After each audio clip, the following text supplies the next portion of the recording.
Sevgili izleyiciler, şimdiki programımızda merhum liderimiz İsa Yusuf Alıptekin Bey'in oğlu Arslan Alıptekin Efendi karşınızda olacak. Valla baba İsa Yusuf Alıptekin'i soracak olursa biz çocukken babamızı hiç sevmiyorduk. Niye sevmiyorduk? Başımızı okşamamıştır. Kucağında oturtmamıştır bizleri. Ondan sonra devamlı olarak dışarıdaydı. Rahmetli annem anlatırdı. 2 sene, 3 sene kaybolurdu, gelirdi. Ondan sonra evlatlar doğardı, ismini başkaları koyardı. Evlatlar doğduktan sonra belki 1-2 yaşındayken geri dönermiş. Ondan sonra evde yiyecek var mı? Giyecek var mı? Bunları hiç düşünmezdi. Ben hiç unutmam. Çin'in Lanzhou şehrindeyiz. Tungan, Çin Müslümanların çoğunlukta olduğu bir şehir. Burada böyle pide gibi gokey dedikleri bir ekmek çıkardılardı. Ortada bir sarısı vardı. O zaman rahmetli Yalkın kız kardeşim ufaktı. Ben orada, Erkin abim bizden tabii büyük. O sarı her nedense bizi cezbederdi. Onu yemek için kavga ederdik. Ama her seferinde Erkin abim kazanırdı, büyük olduğu için. Dayağı yerdik, ikimiz otururduk. Ama rahmetli annem ikincisini almak için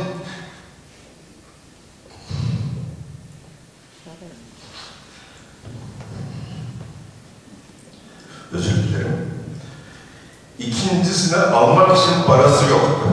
Ama İsa Yusuf Alıptekin 1939 senesinde, 40 senesinde Orta Doğu, Türkiye, Afganistan ve Hindistan seyahati esnasında toplayıp geldiği 50 kadar Doğu Türkistanlı genci Chongqing şehrinde, benim doğduğum şehir, orada okul açarak Mesut Sabri Baykozi atamız öğretmen olarak bunları yetiştirmeye çalıştı. Yani demin Nefi abimin dediği gibi adam yetiştirelim diye. Tabii çoğunu tanımıyordu, etmiyordu. Bu çocukların bazıları orada o resmi getirmemişim. Tek elbise İsa Yusuf Alıptekin'in kesesinden çıkardı. Yer tutulmuştu, İsa Yusuf Alıptekin'in kesesinden çıkardı. O yemek, içmek, yatmak İsa Yusuf Alıptekin cebinden çıkardı. Ama ailesi çok perişan bir durumda hayat geçirmişti. Onun için küçükken biz babamızı sevmiyorduk. Bizimle ilgilenmedi, alakalanmadı diye. Ama büyüdüğümüz zaman bu davanın ne kadar ulvi bir dava olduğunu, ne kadar mühim bir dava olduğunu anladık. Anladıktan sonra aynı yolun yolcusu olduk. Erkin abimin çocuğu babasından şikayetçi, benim çocuklarım benden şikayetçi. Niye? Annelerine söylüyormuş, babam bizi sevmiyor mu? Niye çocuklarım? Babam devamlı Ankara'ya gidiyor. O zaman 1993'te başladığım bir 140 kişilik vatandaşlık müracaatım vardı. Servet kardeşimin de büyük gayretleri olduğu şeyde. Ondan sonra şunu da unutmayalım. Yerel siyasetiyle benim hiç alakam yok ama bana yapmış olduğu, İsa Yusuf Alıptekin'e yapmış olduğu yardım ve desteklerinden dolayı Süleyman Bey'e, Süleyman Demirel'e sonsuz şükranlarım vardır. O 140 kişinin vatandaş olmasında büyük gayretler göstermiştir. Bana yardımcı olmuştur. Eğer o yardım etmemiş olsaydı ben Çin zulmünü yaşamadım. Ama maalesef acıdır söylemesi, ben Doğu Türkistan, Uygur Türklerin zulmünü çok çektim Türkiye'de. Onun neticesi olarak şu son 8 sene içinde, 2002 senesinde başlamak üzere 3 defa kalp krizi geçirdim. Birincisinde 5 damar değişti. Doktorlara sordum, bunun sebebi ne? Arkadaş dedi, sigara içiyor musun? Yok. Yağlı yemekler yiyor musun? Yok. Et yiyor musun? Zaten bizim eve 1 kilo et girdiyse annem onu 5'e bölerdi. 5 gün yedirirdi bize. Çoğunluk sebze. Ondan sonra senin yasakladığın hiçbir şey yapmıyorduk. Neden kaynaklanır bu olay? Dedi son zamanlarda bir stres geçirdin mi? Büyük bir stres. Anlattım durumu. 1993'ten 2000 senesine kadar olan durumları işte o dedi. O streste kalp damarları kapanır diye. Allah'a bin şükürler olsun Servetciğimin yardımıyla ve çok sevdiğim Cumhur Baba dediğim Süleyman Demirel'in yardımlarıyla 2000 senesinde 140 kişinin vatandaşlığını çıkarttım. Ama bunu çıkartana kadar ben akla karayı seçtim. Kaç kere durduruldu, kaç kere bu işlemler, şimdi isim söylemeyeyim neyse, dedikodu olur isim söylersem. Bir bakanımız o zaman beni çağırarak bu dosyayı bana teslim edeceksin dedi. Sayın Bakanım dedim, bu dosyayı sana veremem dedim. Niye veremezsin dedi, ben devletin bakanıyım. Ama Cumhurbaşkanı'ndan büyük müsün dedim ben. Eğer bu dosyayı benim elimden almak istiyorsan Sayın Süleyman Demirel'e müracaat edeceksin dedim. Ondan sonra şöyle bir durakladı. Durakladıktan sonra dedi, peki dedi ben kimle danışabilirim dedi. Yabancılar Daire Başkanı'yla danıştı. O zamanki Yabancılar Daire Başkanı Ermenez'e beni sevmiyordu. Ona telefon açtı. Benim dediğimin aynısını söyledi. Aynısını söyledikten sonra bize geçmişte çay kahve ikram eden bu bakanımız ayağa kalktı. Görüşmemiz sona ermiştir dedi. Bunu da sizler de çok iyi tanıyorsunuz. Söyleyelim hocam. Yok isim vermeyeyim. Niye? İsim vermeyeyim. Ondan sonra şimdi rahmetli babam işte tarihte belli 95 senesinin 17 Aralık Pazar günü vefat etti. 18 Aralık gecesi Servet Kabaklı, Latif Alkan doktorlar getirdi. Niye getirdi? Çok rahatsızlanmıştı. Ondan sonra ben Servet Bey'e telefon açtım. Babam çok rahatsızlandı diye. O da Latif Bey'e telefon açmış. Onları doktor aldı geldi. Muayene ettiler. Biz misafir odasında oturuyorduk. Bir acı inleme sesi geldi. Ben koştum gittim odasına. Ondan sonra baba acı mı çekiyorsun dedi. Evet evladım çok büyük acılar çekiyorum dedi. O zaman doktoru çağırayım dedim. Evladım dedim benim acımı o senin doktorun ve ilaçları dindiremez dedi.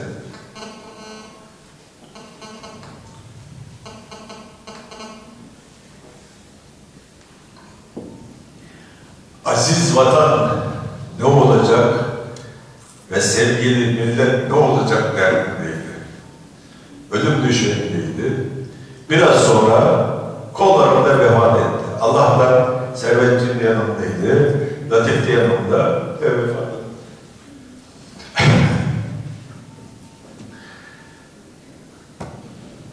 Bu kadar duygulu değilim ama kusura bakmayın. Vefat etti. Ondan sonra hemen İsa Yusuf Altekin'in manevi evladı Servet Kabaklı Sayın Cumhurbaşkanımızı aradı. Gece 12 miydi? Bir civarı. Ondan sonra hemen telefon açtı. Başsağlığı dinledi.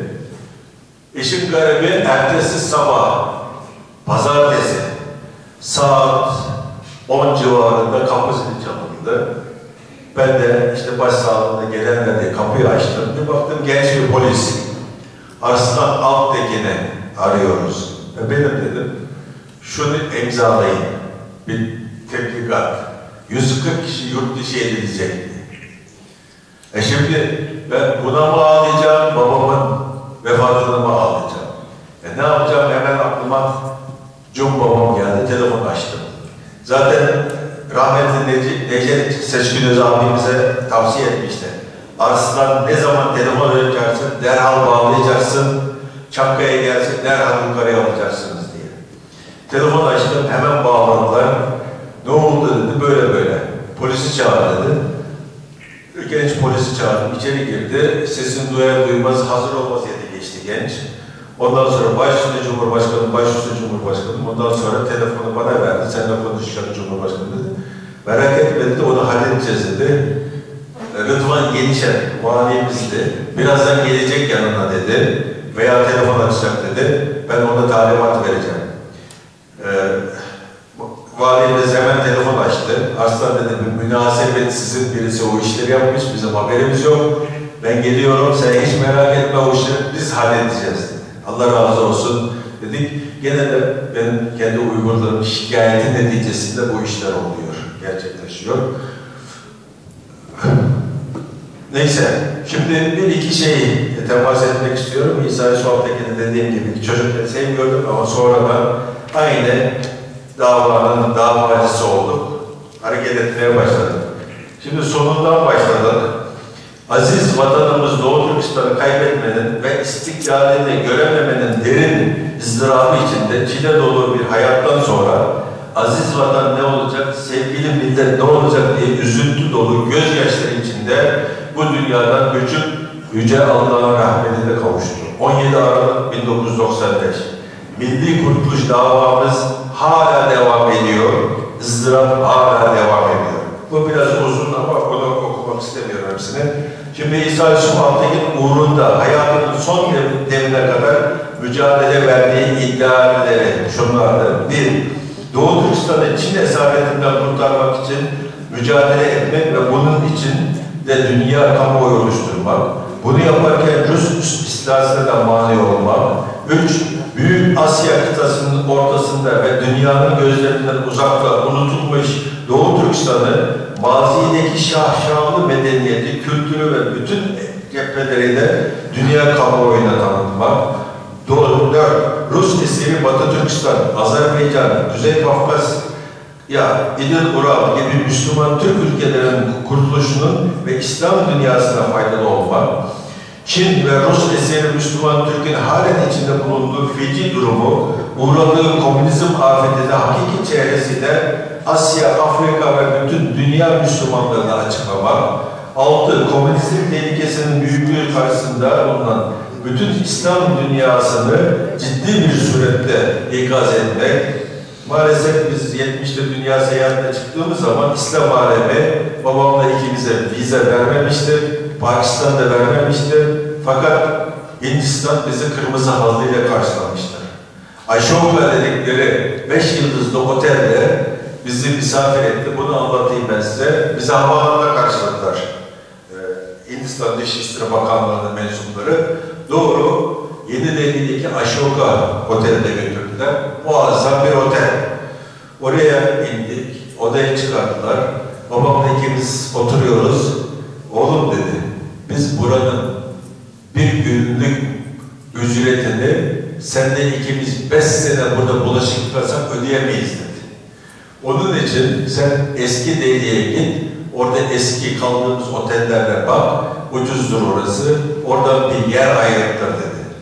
Ben de eski Delhi'ye gittim, orada bir otelde, ucuz bir otelde yer ayırttırdım, geri döndüm, ikimiz çantaları alıp aşağı indik. Şeyden geçerken, lobiden geçerken bir baktık otel müdürü peşimizde koşuyor. Eyvah dedik bugünkü ücreti isteyecek adam. Ondan sonra nereye gidiyorsunuz dedi. Böyle bir otel bulduk. Buranın parasını ödeyemeyiz dedik. Ondan sonra adam şöyle yüzümüze baktı. Size söylemediler mi? Neyi söylemediler mi? Ondan sonra siz ikiniz Hindistan devletinin misafirisiniz. O zaman bir oh çektik, tekrar yukarı çıktık, orada bir hafta kaldık. Yani aradaki farklar. Şimdi şeyden başlayacağım. Biraz Buranın vatan için vatandan ayrılıyoruz çok manalı sözleriyle hicret kararı alınır. Türkiye'ye geldiğimizde biz Doğu Türkistan'dan geliyoruz dediğimiz zaman arkadaşlar orası da neresi be kardeşim? Çünkü Emin Oktay kitaplarını okuyarak büyüyorlardı. Orada Emin Oktay kitaplarını görenler bilir, bir harita var. Orta Asya diyorlar. Ondan sonra oklar var. Türkler hicret etti diyorlar. Ama kalanlardan hiç söz etmiyor. İşte kalanlar bizdik, Türkiye'ye geldik.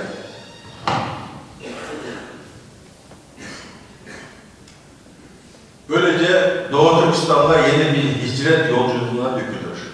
Doğu Türkistan Türkleri hicret ruhuyla donanarak ve kuşanarak geride bıraktıkları, aziz kardeşlerin uğradıkları zulüm, işkence ve hayasızlıkları bütün dünyaya haykırmak için yemin ettiler.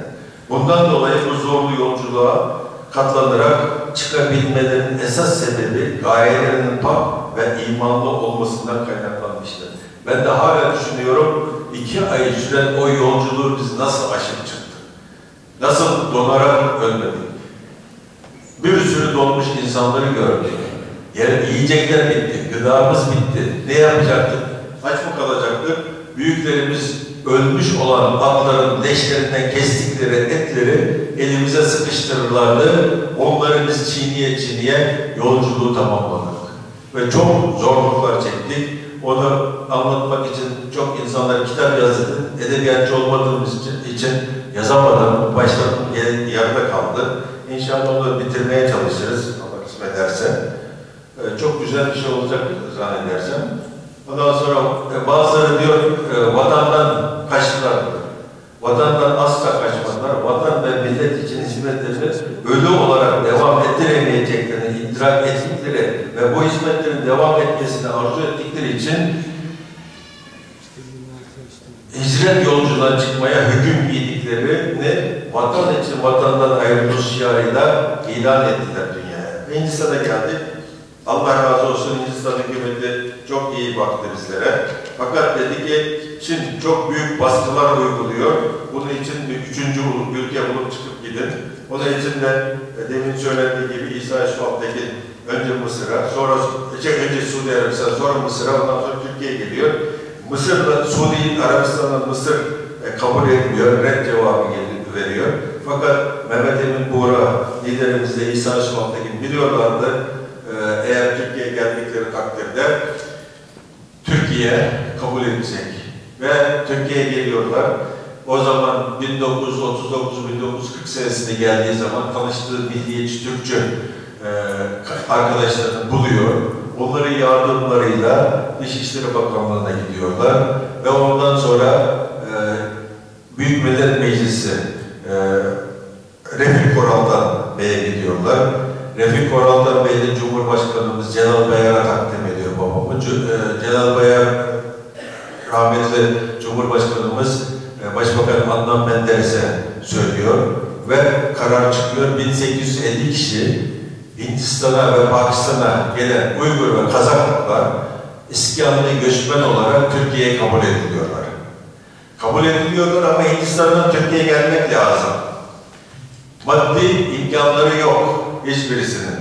Her şeyi vatanda bırakmışlar. Ancak canlarını kurtarıp gelebilmişler.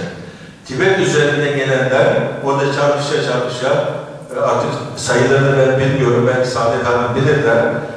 Başlangıçta şu kadar, fakat Hindistan'a geldikleri zaman çok az bir grup gelebiliyor.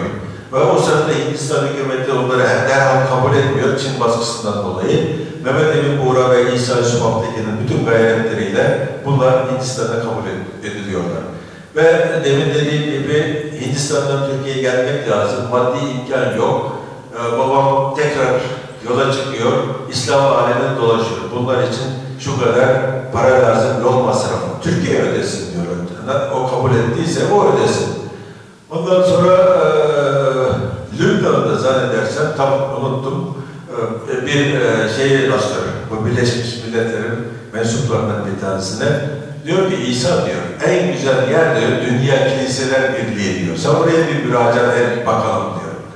Dünya Kiliseler Birliği'ne müracaat ediyor ve bütün göçmenlerimizin masrafı onlar tarafından karşılanır ve bunlar Türkiye'ye geliyorlar ve Türkiye'ye yerleşiyorlar ve şimdi Türkiye Cumhuriyeti Devletimizin himayesi altında müreffeh bir hayat yaşıyor. Fabrikatör olanlar var.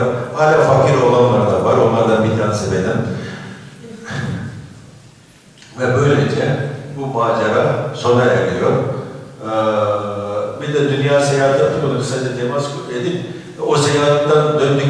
sonra babamın dostunu sordu. Arslan dedi, senin genç olarak görüşün ne dedi. Vallahi dedim, Doğu Türkistanlar olarak dedim, bizim 2 tane çok büyük günahımız varmış. Allah Allah, bunlar ne? Allah birincisi de Türk olmamız, ikincisi Müslüman olmamız. Müslüman olmamızdan dolayı Avrupa, Amerika bize kucakladı fakat başımızı okşadı. Biz sizi ararız, sizi güle güle. Ama Türk olduğumuzdan dolayı İslam aleminden çok büyük bir tokat yedik. Hiçbirisi vize vermedi. Malezya, Endonezya hariç. Onlar çok iyi karşıladılar bizi, çok iyi yardımda bulundular. Onlara tekrar gidemediğimiz için davamız gelişemedi. Biz Bangkok'tayken Vietnamlılar o zaman bizimle temas kurdular. Çinlilerle aralarında problem vardı. Gelin dedi Vietnam'a, biz size yardımcı olalım diye. Sonra geliriz dedik. Tabii maddi imkansızlıklardan dolayı onları da yapamadık. Şimdi babamın bir belgeseli var. 8 seneden beri bunu hazırlamaya çalışıyorum. Ama imkansızlıklardan dolayı yapamadık. Babamın dostu, gene ismini sormayın bana. Dostlarından bir tanesine gittim. Benden 25 milyar para istedi. Ben de 25 milyar para bozendisinin yanına gelir miydim diye ayrıldım, geldim. Hepinize teşekkür ederim. Şunu unuttum. Başlangıçta biraz heyecanlandığımdan dolayı sevgili büyüklerim, aziz yurttaşlarım ve Türkiye'li abi ve kardeşlerimiz, hepinizi candan selamlarım ve bizim Türk Dünyası Araştırma Vakfı'nın başkanımız Turay Özkan Hocam burada değil, Metin Bey burada, Saadet Hanım'ı görüyorum, arkada oturuyor. Ha burada mı? Geldim. Özür dilerim Turay Hocam. Ondan sonra hepsine sonsuz şükranlarımı arz ediyorum. Bugünü tercihledikleri için. Yani benim için çok büyük bir şerefti burada bulunmak. Allah hepinizden razı olsun. Çok çok teşekkür ederim.